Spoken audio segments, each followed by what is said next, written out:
우리 함께 찬양하겠습니다. 고개 들어 주를 맞이해 엎드리어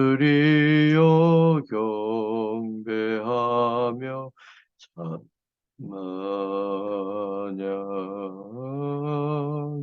왕의 위엄을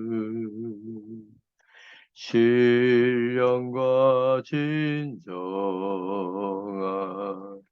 찬양으로 영광 돌려 만왕의 왕께 왕의 위엄을 신령과 진정한 찬양으로 영광 돌려 만왕의 왕께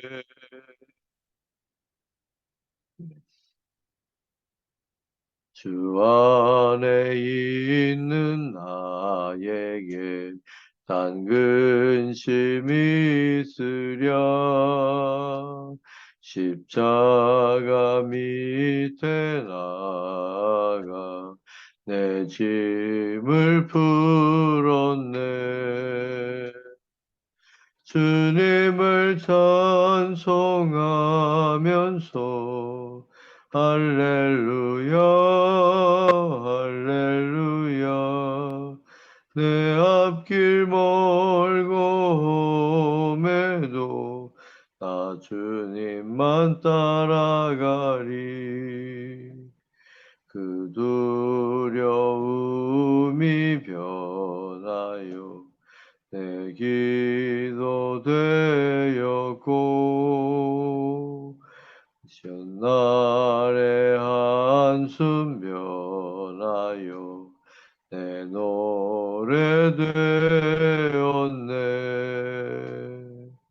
주님을 찬송하면서 할렐루야 할렐루야 내 앞길 멀고 험해도 나 주님만 따라가리. 내 주는 자비하셔서 늘 함께 계시고 내 궁핍함을 아시고 늘 채워주시네. 주님을 찬송하면서 할렐루야 할렐루야 내 앞길 멀고 험해도 나 주님만 따라가리.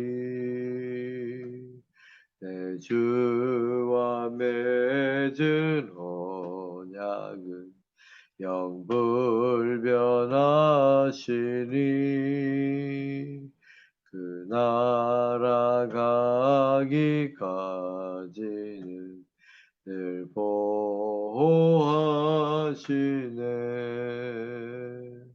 주님을 찬송하면서 할렐루야 할렐루야 내 앞길 멀고 험해도 나 주님만 따라가리. 아멘. 우리 합심해서 기도할 때 오늘 하루의 삶을 맡기고 또 이제 올해 한 해도 다 저물어 갑니다. 우리 올 한 해 아버지 앞에 잘못한 것이 생각나거든 회개하시고 또 2023년 아버지 앞에 이루고자 하는 꿈들을 생각하고 위하여 합심하여 우리 다 같이 기도하겠습니다. 사랑이 많으신 아버지 하나님, 예수께도 깨우셔서 감사합니다. 아버지여, 이 예배 가운데 임재하여 주옵소서. 기쁘게 받아 주옵소서. 아버지 믿음으로 오늘도 승리하는 하루가 되게 하여 주옵소서. 주님 역사하시옵소서. 하시옵소서. 할렐루야, 할렐루야, 할렐루야. 이제 올 한 해도 저물어갑니다. 주님, 다가올 한 해도 주님 승리할 수 있도록 도와주옵소서. 아버지의 부족한 것이 너무나 많습니다. 아버지의 부족한 것이 너무나 많습니다. 용서하여 주옵소서. 예, 입사들은 새롭게 새로운 할수 있도록 주님 도와주시옵소서. 이 모든 말씀을 예수님의 이름으로 간절히 기도드리옵나이다. 아멘. 오늘 우리에게 주시는 하나님의 말씀 요한복음 6장으로 이제 넘어갑니다. 1절부터 15절 다 같이 봉독합니다. 그 후에 예수께서 디베랴의 갈릴리 바다 건너편으로 가시매 큰 무리가 따르니 이는 병자들에게 행하시는 표적을 보았음이로라. 예수께서 산에 오르사 제자들과 함께 거기에 앉으시니 마침 유대인의 명절이 유월절에 가까운지라. 예수께서 눈을 들어 큰 무리가 자기에게로 오는 것을 보시고 빌립에게 이르시되 우리가 어디서 떡을 사서 이 사람들을 먹이겠느냐 하시니 이렇게 말씀하시면 친히 어떻게 하실지를 아시고 빌립을 시험하고자 하심이로라. 빌립이 대답하되 각 사람으로 조금씩 받게 할지라도 200데나리온의 떡이 부족하리이다. 제자 중 하나 곧 시몬 베드로의 형제 안드레가 예수께 여짜오되 여기 한 아이가 있어 보리떡 5개와 물고기 2마리를 가지고 있나이다. 그러나 그것이 이 많은 사람에게 얼마나 되겠사옵나이까. 예수께서 이르시되 이 사람들로 앉게 하라 하시니 그곳에 잔디가 많은지라 사람들이 앉으니 수가 5천쯤 되더라. 5천 명쯤 되더라. 예수께서 떡을 가져 축사하신 후에 앉아 있는 자들에게 나눠주시고 물고기도 그렇게 그들의 원대로 주시니라.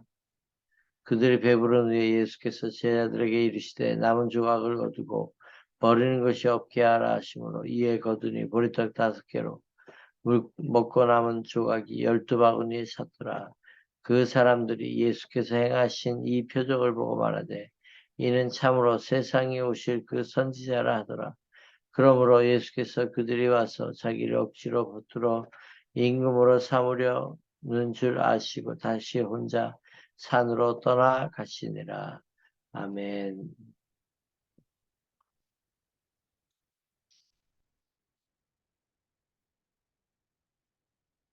자, 첫 번째, 믿음을 시험하시는 예수님. 오늘 이 부분에 대해서 이야기합니다. 여기서 얘기하는 믿음의 시험은 죄를 짓게 하는 그런 시험이 아닙니다. 하나님은 아무도 시험하지 않는다고 했습니다. 거기서 사용한 시험은 템테이션입니다. 유혹입니다. 넘어뜨리려고 유혹하는, 죄짓게 하려고 유혹하는 그런 시험을 말하고 있습니다. 그러나 여기서 예수님이 말하는 시험은 테스트입니다. 테스트, 시험입니다.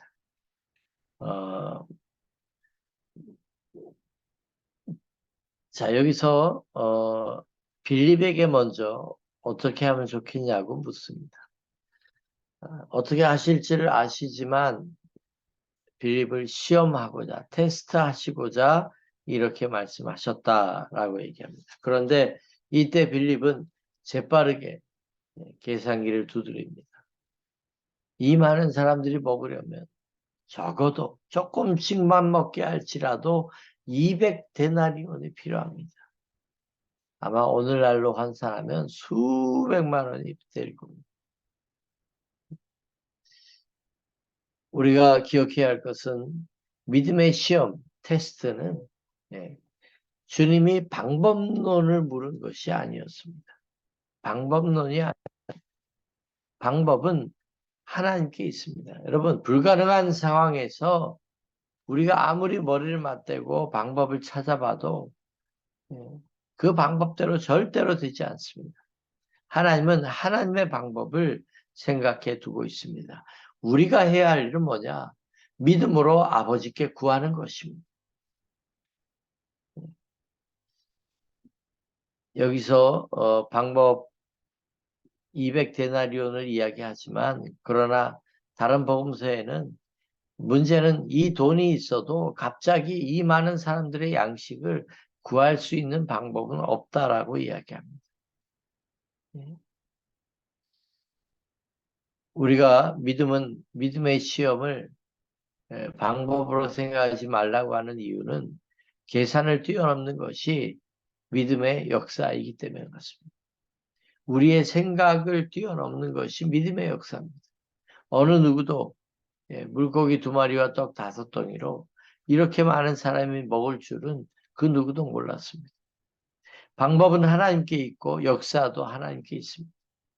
그렇기 때문에 오늘 우리가 할 일은 문제 앞에, 시험 앞에 주님 어떻게 하면 좋겠습니까? 주님 역사해 달라고 주님께 이 방법을 구해야 합니다. 우리는 언제 시험을 받을까요? 믿음의 시험을 우리는 언제 받을까요?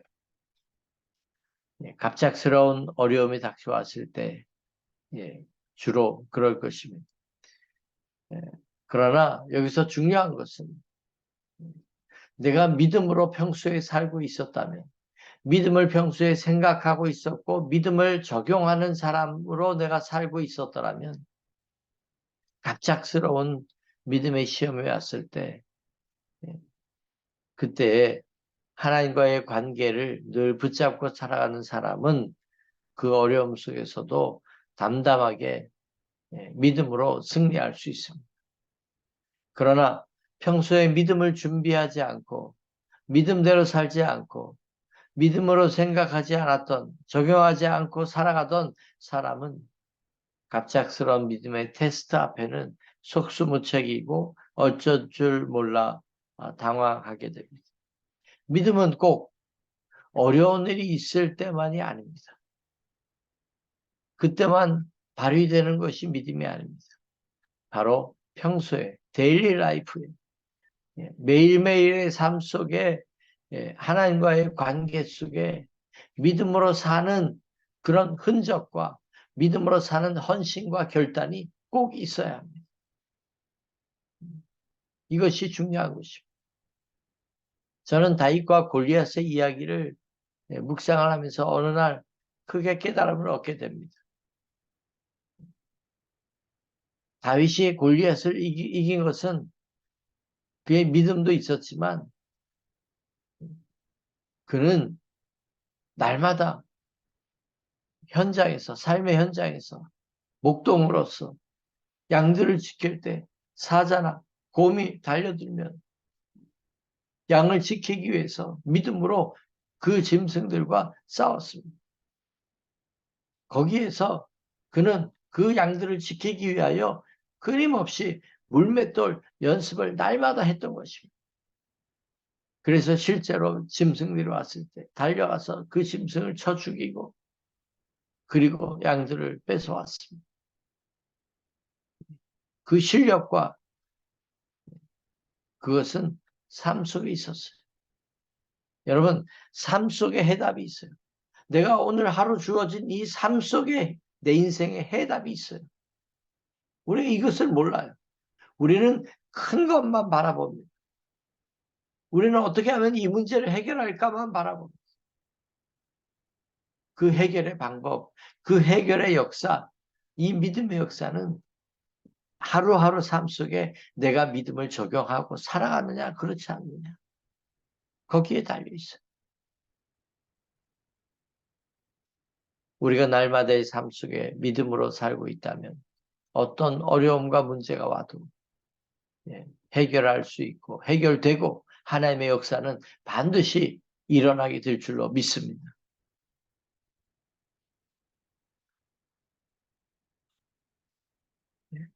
예수님의 질문은 빌립의 계산을 요구한 것, 200데나리온의 떡이 필요하다라고 하는 것이 주님의 대답이 해답이 아니었습니다. 아무런 방법이 없는 이 상황에서 주님이 하실 거라고 하는 그런 믿음을 보기 원하셨어요. 자, 여기서 이제 빌립은 계산했지만 안드레는 그나마 조금 달랐습니다. 사람들에게 수소문해서 아직 남아있는 어린아이의 한 작은 도시락을 가지고 예수님께 옵니다. 그리고 이렇게 말합니다. 여기 한 아이의 도시락이 있습니다. 물고기 2마리와 떡 5덩이가 있습니다. 그러나 이것이 이 많은 사람들에게 얼마나 되겠습니까? 자, 안드레도 그가 생각하는 것은 그냥 조금 다만 몇 사람이라도 나눠 먹으면 되겠지. 뭐 이걸로 어떻게 뭔 역사가 일어나겠어. 이걸로 얼마나 많은 사람이 배불리 먹을 수 있겠어. 이런 마음인 거죠. 그러나 그 어린아이와 같은 어린아이의 작은 그 도시락이 예수님 손에 들려졌을 때 그때부터 하나님의 역사는 시작됩니다. 사람들을 자리에 앉게 하고 그리고 예수님은 축사하신 후에 여기서 얘기하는 축사는 땡스기빙이에요. 감사의 기도예요. 영어 성경에는 감사했다는 말씀이 나옵니다. 그리고 사람들에게 나눠줘라 이제. 그리고 나누기 시작하는데 이게 없어지지가 않는 거예요. 물고기 2마리와 떡 5덩이가 없어지지 않는 거예요. 나누면 나눠도 계속 있는 거예요. 초자연적인 하나님의 역사입니다.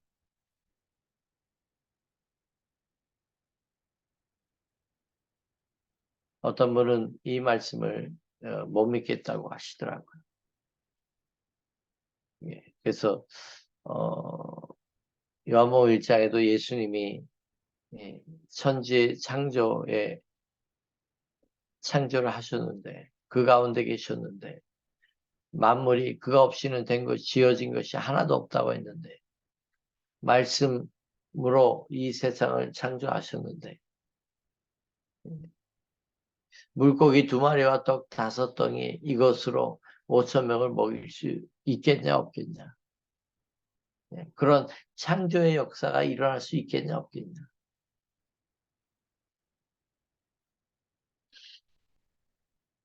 자, 사람들에게 배부르게 먹을 만큼 나눠주고 이제 남은 것 버리지 말고 다 걷어들여라. 그랬더니 12강줄이나 되었습니다.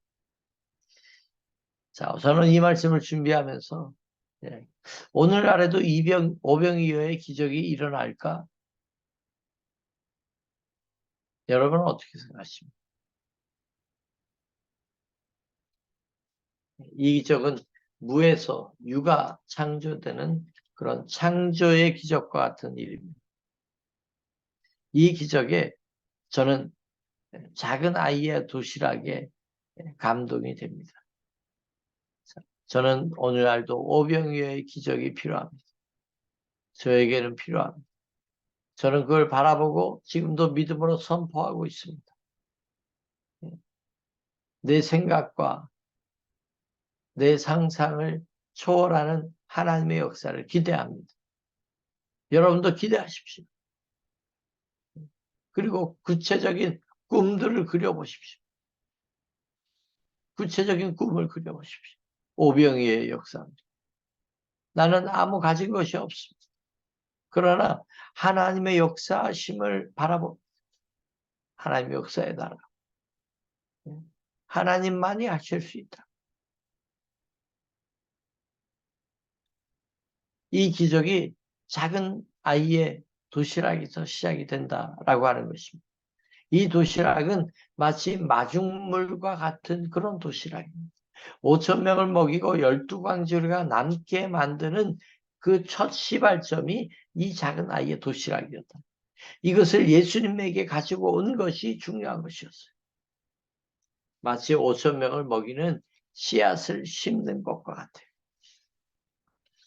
그렇게 생각하면 여러분 이 오병의 기적을 이해하기가 조금 쉬울 겁니다. 마치 사과 열매 하나에 사과가 얼마나 있을까요? 여러분 놀라지 마십시오. 우리나라에 선교사가 사과 하나 들고 왔어요. 그리고 그 씨앗을 싹을 틔웠어요. 그리고 우리나라에 사과나무가 시작됩니다. 오늘 사과가 우리나라에 얼마나 열릴까요? 5천 명요? 5천 명은 뭡니까? 수만 명을 먹이고도 지금까지 그 사과나무를 통해서 처음 가지고 온 그 씨앗을 통해서 사과가 열려진 것이 얼마나 많겠습니까? 상상을 초월한 이게 하나님의 역사예요. 사과 하나에서 시작하는 것이 이 작은 아이의 도시락 하나에서 시작한 것이 이렇게 역사를 이루었다면 오늘 우리가 예수님에게 드린 아무리 작은 것이라고 할지라도 하나님 앞에 내가 꿈을 꾸는 그 작은 것이라 할지라도 그것이 예수님 손에 들려지기만 하면 우리의 상상을 초월하는 하나님의 창조의 역사가 일어나요.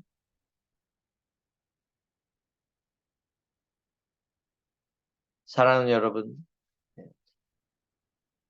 하나님 앞에 심겨지는 것은 작은 것이 아닙니다. 우리가 여러 가지 선교 사업들을 하잖아요. 복음 클럽도 하고 또 목회자 자녀 장학금 그들에게 조금이라도 도움이 되도록 우리가 힘쓰고 있어요.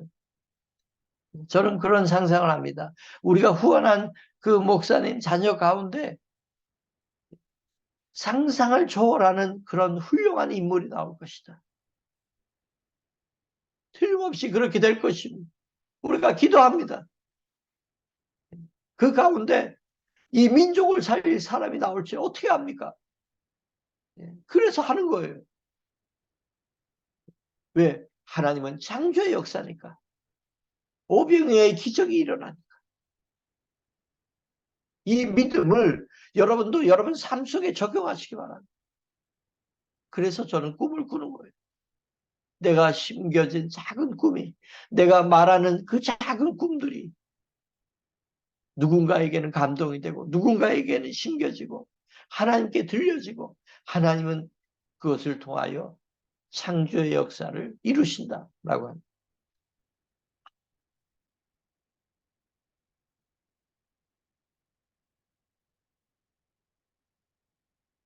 사랑하는 여러분, 우리도 하나님 앞에 작은 아이의 도시락을 자꾸 드립시다. 올려드립시다. 자꾸 심읍시다. 하나님이 마음껏 역사하실 수 있도록. 그런데 이 표적을 본 사람들의 반응은 전혀 달랐습니다. 예수님이 이 놀라운 표적을 행하십니다. 그렇지 않아도 예수님이 병 고치는 것을 본 사람들이 이렇게 모인 거예요. 그런데 그 모인 사람들을 다 배불리게 먹이니까 어떻겠어요? 사람들은 깜짝 놀랍니다. 그리고 이 사람이다. 이 사람이다. 이 사람이라면 우리의 아픈 거, 배고픈 거 다 해결되겠다. 배고픈 것만 해결돼도 지금도 배고픈 거 해결하는 사람이 대통령이 되는 거예요. 사람들의 관심은 거기에 있어요. 누가 좀 잘 살게 해줄 수 없을까? 아, 저 사람은 우리를 잘 살게 할 수 있겠다. 그래서 사람들은 투표하는 거예요. 그런데 다 그 사람이 그 사람. 사람들은 깜짝 놀라서 저 사람이다. 그리고 예수님을 임금 삼으려고 하는 거예요. 자, 여기서 왜 이게 문제입니까? 자, 우리가 하나님과 이런 거예요. 하나님과 맞닥뜨렸어요. 창조주 하나님과 맞닥뜨렸어요. 그런 기적을 베푸는 분을 맞닥뜨렸어요. 저분은 하나님이시다. 그러면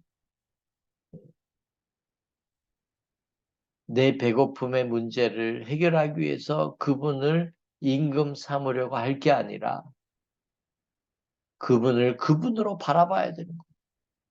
하나님을 하나님으로 바라봐야 돼요. 근데 어때요? 사람들의 마음의 동기는 예수님을 이용하려고 하는 마음밖에는 없는 거예요. 그게 이스라엘의 역사예요. 내 욕심을 위해서 하나님을 이용하려고 하는 것, 그것이 우상을 만들어내고 하나님을 배반하고 자기 멋대로 살아가는 거예요. 하나님을 임금 삼아놓고 예수님을 임금 삼아놓고 자기 멋대로 살아가고 자기들의 배만 채우면 그만인 거예요. 하나님을 하나님으로 인정하고 하나님을 바라보고 하나님을 섬기고 하나님을 사랑하고 그렇게 바라보지 않는 오늘 우리의 믿음도 마찬가지예요. 내가 하나님을 이용하려고 우리가 하나님을 믿는다면 다를 바가 없어요. 그러나 하나님을 하나님으로 바라보고 그분의 절대적인 주권 앞에 주님의 뜻에 다 맡기고 주님의 뜻에 내가 순종하고 그게 하나님을 섬기는 거예요. 기도하겠습니다. 사랑이 많으신 아버지 하나님, 오병이어의 기적 앞에 주여 이것이 우연히 일어나는 것이 아니고 우리 삶 속에 어쩌다 일어나는 사건이 아니라 하나님 날마다 우리의 믿음을 심고 믿음의 역사 가운데 하나님의 창조의 역사가 우리 각 사람들에게 인생 가운데 나타나게 될 줄로 믿습니다. 어린아이 작은 도시락으로부터 시작하는 것이 5천 명이 넘는 사람들이 배불리 먹고도 12광주리가 남았습니다. 하나님 이 기적의 역사가 창조의 역사가 우리 삶 가운데 필요합니다. 이 시대 가운데 필요합니다. 하나님의 되심을 보여주시옵소서. 주님 오늘도 우리는 꿈을 꾸고 믿음으로 심습니다. 아버지 하나님 역사하여 주시옵소서. 감사드리며 예수님의 이름으로 기도드리옵나이다. 아멘.